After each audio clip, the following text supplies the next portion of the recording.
இப்போ நம்ம வீட்டில் எல்லார் வீட்லேயும் ஸ்விட்சுன்னு ஒன்று இருக்கும். லைட் வந்து நம்ம எழுந்து போய் ஸ்விட்ச் போடுவோம். ஃபேன் நம்ம ஸ்விட்ச் போடுவோம். டிவிக்கு ஃப்ளக் போட்டு ஸ்விட்ச் போடுற மாதிரி இருக்கும்.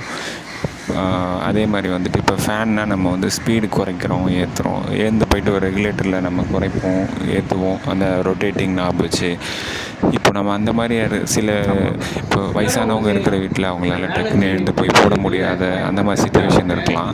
இப்போ அந்த மாதிரி இடத்துல பார்த்திங்கன்னா இந்த மாதிரி ரிமோட் சென்சார்ஸ் நம்ம போட்டோம் அப்படின்னா இந்த ஆட்டோமேஷன் சுவிட்சஸ் என்ன பண்ணோன்னா நம்ம வந்துட்டு டிவி ரிமோட் மாதிரி ரிமோட் வச்சுக்கிட்டு நம்ம லைட்டையோ ஃபேனையோ இல்லை ஃபேனோட ஸ்பீடு கண்ட்ரோல் பண்ணுறதோ நம்ம உட்கார்ந்த இடத்துலேருந்து நம்ம சோஃபாவில் உட்காந்துட்டு கிச்சனில் இருக்கிற லைட் போடுறதாகட்டும், உங்களுக்கு ஹாலில் இருக்கிற லைட் போடுறதாகட்டும், இந்த மாதிரி சின்ன சின்ன விஷயங்களை நம்ம உட்கார்ந்த இடத்துலேருந்தே நம்ம பண்ணிக்க முடியும். இப்போ வீட்டுக்கு வெளியே இருக்கிற லைட் ஆகட்டும், பால்கனி லைட் ஆகட்டும், எதுவாக இருந்தாலும் நம்ம உட்கார்ந்த இடத்துலேருந்தே நம்ம கண்ட்ரோல் பண்ணிக்கிற மாதிரி பண்ணிக்க முடியும்.